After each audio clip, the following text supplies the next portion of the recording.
Hello and welcome back to my channel. This is Victory's Place.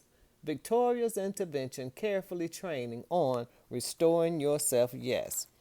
But here we will be learning how to act, how to acknowledge and confront your trauma of your past and use tools to heal to bring you into your present and your future.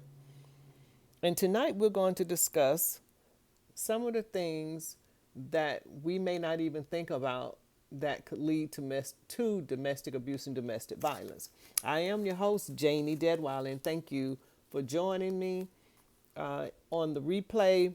And please take time to share and hit that subscribe button. I appreciate it. But this is something that I want to put emphasis on at the very beginning of this training.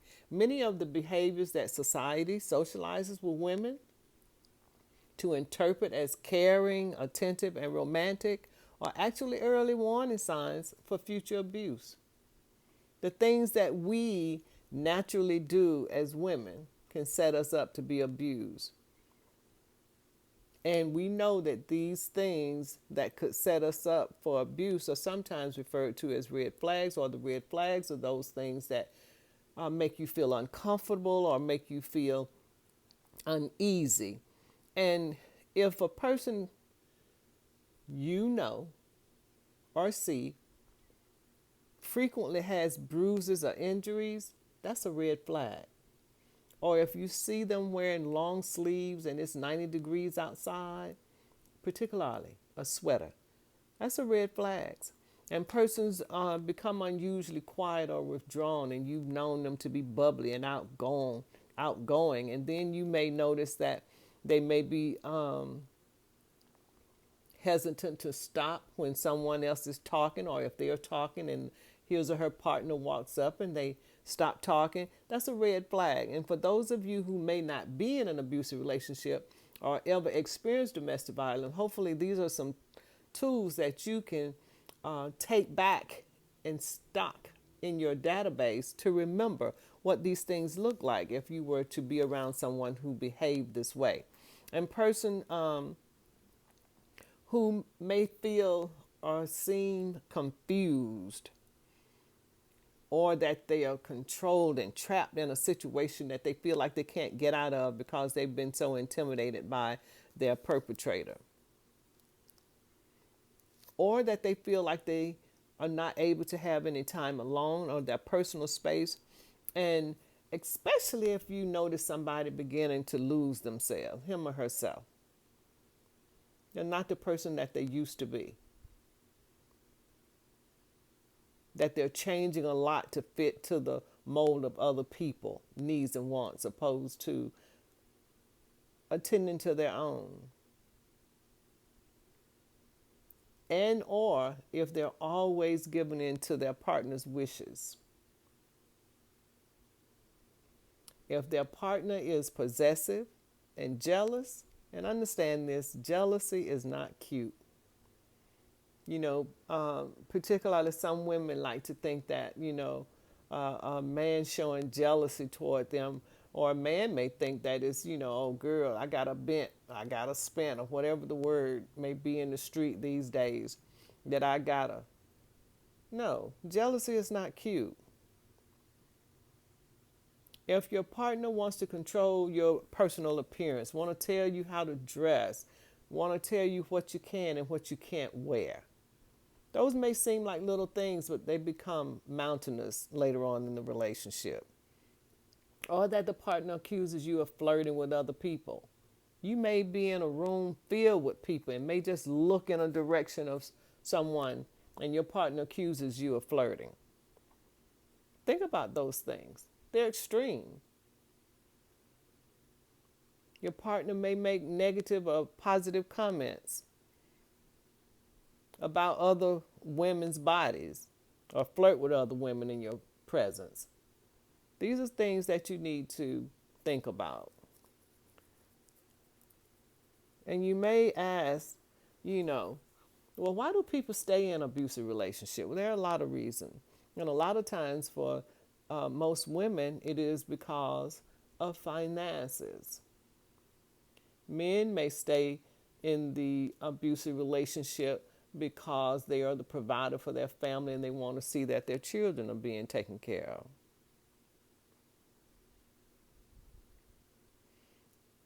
But understand this, that domestic abuse and domestic violence is very complex because there's so many different layers. You may know someone who may have their own business, seem like they have it all together. They may be a person of leadership, but guess what? Domestic abuse and domestic violence doesn't care. Doesn't care. Some of the other reason that a person may not leave is because they've been assaulted and they are scared. And because they have been threatened that if they do leave, things could happen a lot worse. Or if there are children involved, things could happen to their child.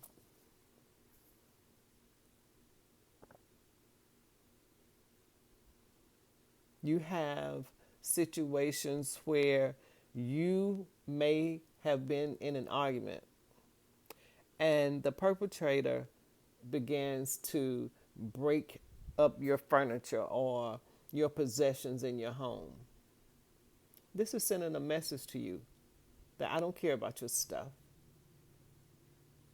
but it's sending a bigger red flag. I don't care about you. So pay attention to those things when people do not respect your property, and definitely in not respecting your property, they're showing you that they don't respect you. I'm going to give you a few facts on domestic violence. Physical abuse by a male partner may be the single most common source of injury among women. Sadly to say that it's more common than auto accidents, muggings, and or rape combined. But let's not negate the fact that men are abused as well, and violently by women. They just don't report theirs. The highest rates of intimate partner violence affects women more from the ages of 16 to 24. Women aged 16 and 19 and women aged 20 to 24 had nearly identical rates of intimate victimization. About one violent victimization for every 50 women. And I would be pressed to challenge that number, especially now. But in general, women over the age of 65 were the least likely to experience an act of violence, which is somewhat nice to hear. Boys who witness their father's violence are 10 times more likely to engage in spouse abuse in later adulthood than boys from non-violent homes. Domestic abuse and domestic violence is a learned behavior. It is exposure to this type of behavior early in their lives. And think about this. If you were a child, 1 to 5, and for those first 5 years, or we could even say first 10 years, to 7 to 10 years, and this was all you saw in your home was violence, abuse, you would think that it was normal because you don't have another measuring tool outside or anything else to measure it against as to whether or not it is positive or negative. That's your home environment. That's where you're supposed to be loved, protected, and taken care of. Unfortunately, female victims of domestic violence are more likely to be slain by their husbands while separated from them. That's a very dangerous time, for a victim of domestic violence when they do decide to leave.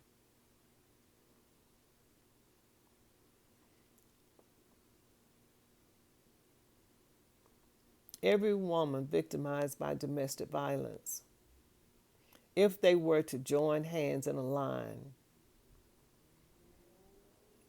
the string of people will expand from New York to Los Angeles and back again.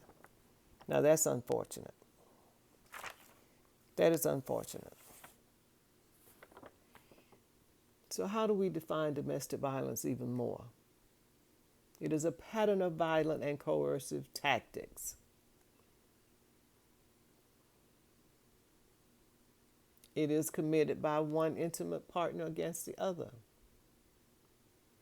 But now we've also found that two people can be just as toxic. And you can find that they're both committing violence against each other. And it's also a pattern of behavior that uses techniques of control in order to influence the victim's daily thoughts and conduct and playing mind games with them. And the abuser will punish their partner for resisting their control. Because at the end of the day, domestic abuse and domestic violence is primarily about power and control. That's it. That's all. But understand this. If the perpetrator is willing to victimize the spouse or partner, they're likely to victimize the children, family members, and even people in the community as well.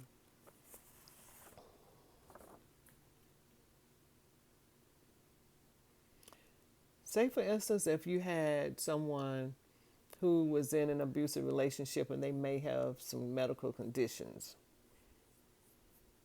and their illness that they may have is dependent upon the abuser for health care. Think about that. Where will they go? And the way health care is today,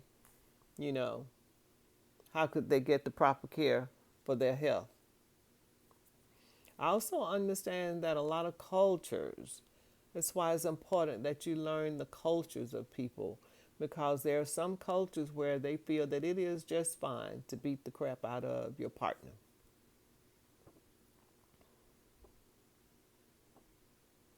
I also understand that hoping and praying and loving an abuser will change them.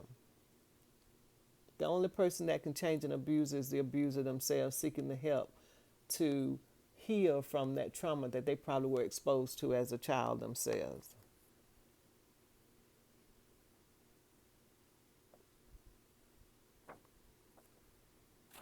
Also, it can be another barrier can be that if they don't have the funding to get the legal assistance that they need.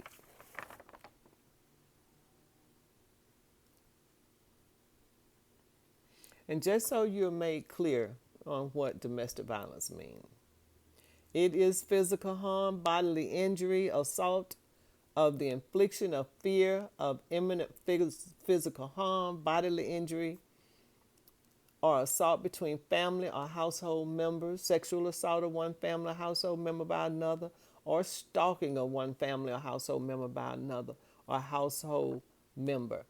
Now, the laws have changed. The laws have changed and also added friends. It can affect friends as well. So what does family and household members mean? Person 16 years of age or older with whom a person 16 years or older has had a dating relationship, whether or not they are presently residing together or have resided together in the past. This is why it is so important for you to pay attention to these red flags before you become emotionally attached to these people. Now, one of the words that has been circulating in the last year or so, and shall we call it very trendy, has been the term narcissist.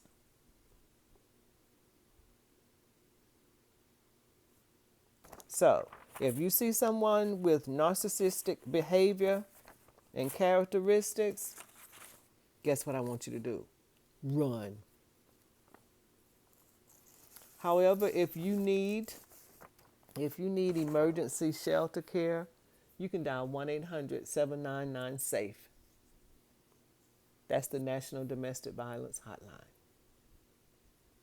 I am going to cut it off here because I don't want this one to be long, but I will be back on Thursday evening Eastern Standard Time on this channel. Thank you for watching. Thank you for sharing. It may not be you who need this information. Could be someone that you know who knows someone that they know who may know someone that they know may need the information. So thank you for sharing and thank you for subscribing. Until next time, I am Janie Deadweiler, your victory coach, Victoria's Intervention, carefully training on restoring yourself. Yes. Peace and blessings.